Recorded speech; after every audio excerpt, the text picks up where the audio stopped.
No near fall points.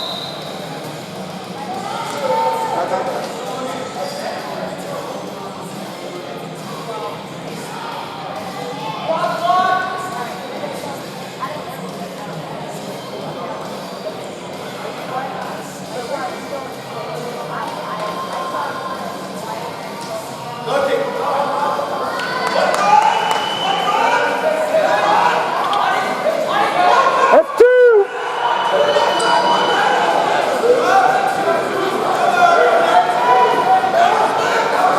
Oh, lock it up! Lock it up, Andrew!